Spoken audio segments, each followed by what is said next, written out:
Assalamu alaikum students. Our topic for today is animal tissues. ये topic start करने से पहले हम टिश्यू की डेफिनेशन देख लेते हैं. Tissue is define as a group of cell specialised to perform a similar job. यानी tissue is a group of cell, और ये सेल्स जो हैं ये सेम सेल्स भी हो सकते हैं और डिफरेंट सेल्स भी हो सकते हैं. इसी बेस पे कि tissue same type of cell का मिल के बना हुआ है या डिफरेंट टाइप ऑफ सेल्स का मिल के बना हुआ है, दो टाइप्स में डिवाइड होते हैं. टिश्यू की मेन दो टाइप्स कौन कौन सी हैं? Simple tissues and compound tissues. Simple tissues ऐसे टिश्यूज़ हैं जो सेम टाइप ऑफ सेल्स के मिल के बने हुए हैं, only one type of cell के मिल के बने हुए हैं. They are defined as tissues which composed of only one type of cell. Whereas compound tissues are the tissues which composed of two and more than two types of cell. यानी simple tissues में one type of cells present हैं और compound tissues में different type of cells जो हैं वो मिलकर tissues बना रहे हैं, जिनको हम compound tissue कहेंगे.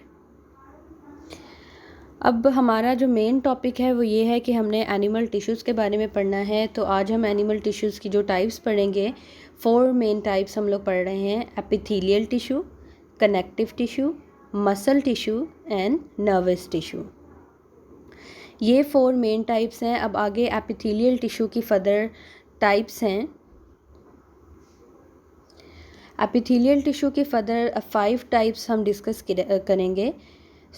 Squamous epithelial tissue, cuboidal epithelial tissue, columnar epithelial tissue, ciliated columnar epithelial tissue and stratified squamous epithelial tissue. These are the types of epithelial tissue. इस स्लाइड में आपको नज़र आ रहा है कि ये सारी एपिथेलियल टिश्यू की टाइप्स हैं. Simple squamous, stratified squamous, simple cuboidal, ciliated epithelium, ciliated columnar जैसा कि अभी हमने पढ़ा है, और कोलमनर एपिथेलियल टिश्यू. पहली टाइप को हम डिस्कस करेंगे स्क्वेमस एपिथेलियल टिश्यू. इनका स्ट्रक्चर क्या है कि they are made up of single layer of flat cells. Single layer है इनके अंदर फ्लैट सेल्स की. इनकी लोकेशन क्या है कि they are found in lungs, heart, blood vessel and glomerulus. बाकी सब जो ऑर्गन यहाँ पे डिस्कस हुए हैं इनका तो आपको पता है, लेकिन ग्लोमेरुलस जो है वो किडनी में प्रेजेंट होता है. ये नेफ्रॉन का एक पार्ट है जो फिल्ट्रेशन में मेन रोल प्ले करते हैं. तो अगर अभी हमने इनके स्ट्रक्चर के बारे में पढ़ा है कि they are composed of single layer of flat cell, तो इसी से इनका फंक्शन समझ आ जाता है. सिंगल लेयर ऑफ सेल्स हैं तो मटेरियल इजीली इसमें से पास हो सकेंगे. ज़ाहिर सी बात है कि अगर एक से ज़्यादा लेयर्स होती तो मटेरियल के पास होने में काफ़ी डिफ़िकल्टी होती. Single layer of flat cell है तो मॉलिक्यूल जो हैं वो इजीली मूव कर सकते हैं अक्रॉस इट. तो what is the function of squamous epithelial tissue? They allow movement of material across it. इसके बाद जो सेकंड टाइप है वो है क्यूबॉइडल एपिथेलियम. क्यूबॉइडल एपिथेलियम नाम से ही पता चल रहा है कि इसके सेल्स जो हैं वो क्यूब शेप्ड होंगे. ठीक है, तो cuboidal epithelium is made up of single layer of cube shaped cell. Location क्या है इनकी? They are found in kidney tubes and small glands. Glands का काम हमें ये पता है कि ये हार्मोन सेक्रीट करते हैं, और किडनी ट्यूब में किस तरह की सेक्रीशंस होती हैं, यूरिन फॉर्म होता है वहाँ पर, या हम ये कह सकते हैं कि वाटर की सेक्रीशन होती है.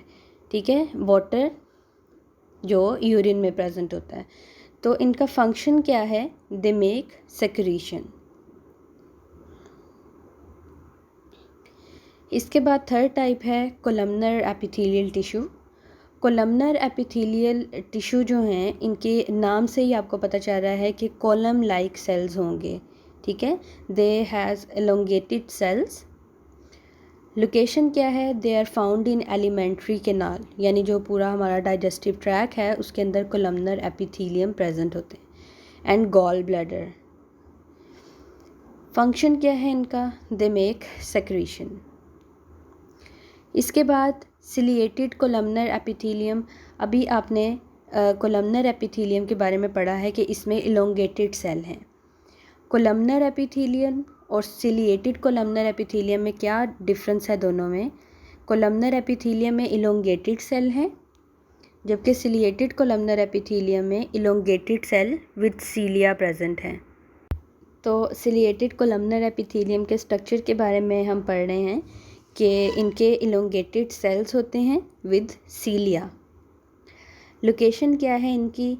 हमें पता है कि सीलिया जो हैं वो हमारी बॉडी में कहाँ प्रेजेंट होते हैं, तो ट्रैकिया में प्रेजेंट होते हैं, यानी रेस्पिरेटरी ट्रैक में प्रेजेंट होते हैं। तो इनकी लोकेशन क्या है? They are present in trachea and bronchi. Function क्या है इनका? हमें पता है कि जो हमारा रेस्पिरेटरी ट्रैक है उसके अंदर जो हैं वो ग्लैंड सेल्स प्रेजेंट होते हैं। ग्लैंड सेल्स प्रेजेंट होते हैं हमारे रेस्पिरेटरी ट्रैक में, जो कि म्यूकस को सेक्रीट करते हैं। अब म्यूकस जो है वो डस्ट पार्टिकल को जो एयर के साथ inside the respiratory tract move करता है, वो डस्ट पार्टिकल म्यूकस के अंदर ट्रैप हो जाते हैं। सीलिया जो हैं वो अपवर्ड बीट करके म्यूकस को अपवर्ड मूव करवाएंगे, जो जब हमारे थ्रोट में आएगा तो यहाँ से या तो ये स्नीजिंग के थ्रू रिमूव हो जाएगा आउटसाइड ऑफ द बॉडी, या फिर इसकी स्वेलविंग हो जाएगी और एसोफेगस से स्टमक में जाएगा और वहाँ पर जो है स्टमक इसको डाइजेस्ट कर देगा। फंक्शन क्या है सिलिएटेड कोलमनर एपिथेलियम का? Their function is to propel mucus. इसके बाद जो नेक्स्ट टाइप है stratified squamous epithelium. They are composed of many layer of flat cell. इससे पहले हम स्क्वेमस एपिथेलियम के बारे में पढ़ चुके हैं, which is made up of single layer of flat cell, जिसका काम ये था कि वो मटेरियल को मूव करवा रहा है across it. Stratified squamous epithelium, it is composed of many layer of flat cell. Many layer of flat cell हैं, इसी से इसका फंक्शन जो है वो वाज़े हो जाता है। They protects inner part. Many layers हैं तो जाहिर बात है कि ये प्रोटेक्शन के काम आएंगी। इनकी लोकेशन क्या है? They are present in the lining of oesophagus and mouth and over skin. और जाहिर बात है कि फिर ये जो इंटरनल ऑर्गन्स हैं उनको प्रोटेक्ट कर रही होंगी। उसके बाद एनिमल टिश्यू की जो नेक्स्ट टाइप है वो कनेक्टिव टिश्यूज़ हैं। इससे पहले हम एपिथेलियल टिश्यूज़ की टाइप्स पढ़ रहे थे। एपिथेलियल टिश्यू एनिमल टिश्यू की फर्स्ट टाइप है। सेकंड टाइप कनेक्टिव टिश्यूज़ हम लोग पढ़ रहे हैं। कनेक्टिव टिश्यू नाम से ही इंडिकेट हो रहा है कि इसका कोई कनेक्टिंग फंक्शन होगा, यानी ये पूरी बॉडी को कनेक्ट कर रहा है। फॉर एग्ज़ाम्पल ब्लड हमारी पूरी बॉडी के अंदर प्रेजेंट है, जो हमारी पूरी बॉडी को कनेक्ट कर रहा है। इसके अलावा बोन्स जो हैं हमारे बॉडी को कनेक्ट कर रही हैं। ठीक है, अब कनेक्टिव टिश्यू का फंक्शन क्या है? They have connecting function, support and binds other tissues. अब कनेक्टिव टिश्यू में स्कैटर्ड सेल होते हैं, for example blood, bones and cartilage. Cartilage कहाँ प्रेजेंट होती हैं? कार्टिलेज प्रेजेंट होती हैं एंड्स ऑफ बोन पे, जैसे हमारी वर्टिब्रा हैं, दो वर्टिब्रा के दरमियान कार्टिलेज प्रेजेंट होती है। इसकी वजह से हम इजीली जो हैं वो मूव कर सकते हैं। इसके अलावा हमारा जो एक्सटर्नल ईयर है, जिसको हम पिन्ना कहते हैं, इसके अंदर भी कार्टिलेज प्रेजेंट होती है। इसके अलावा नोज टिप में प्रेजेंट होती है और ट्रैकिया के अंदर भी कार्टिलेज प्रेजेंट होती है।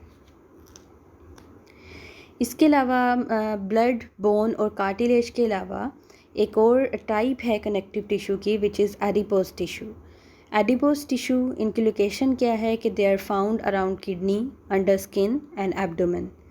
फंक्शन क्या है एडिपोज टिश्यू का? हमें पता है कि ये फ़ैट को स्टोर करते हैं, तो इनका एक फ़ंक्शन ये है कि दे प्रोवाइड एनर्जी और इसके अलावा सपोर्ट करते हैं ऑर्गन्स को। इसके बाद एनिमल टिश्यू की थर्ड टाइप हम लोग पढ़ रहे हैं, मसल टिश्यूज़। इससे पहले हम पढ़ चुके हैं एपिथेलियल टिश्यू और कनेक्टिव टिश्यूज़। थर्ड टाइप है मसल टिश्यूज़। स्ट्रक्चर इनका क्या है? They are consist of bundle of long cells, और इन लॉन्ग सेल्स को हम कहते हैं मसल फाइबर्स, यानी ये बंडल ऑफ मसल फाइबर के मिलके बने होते हैं।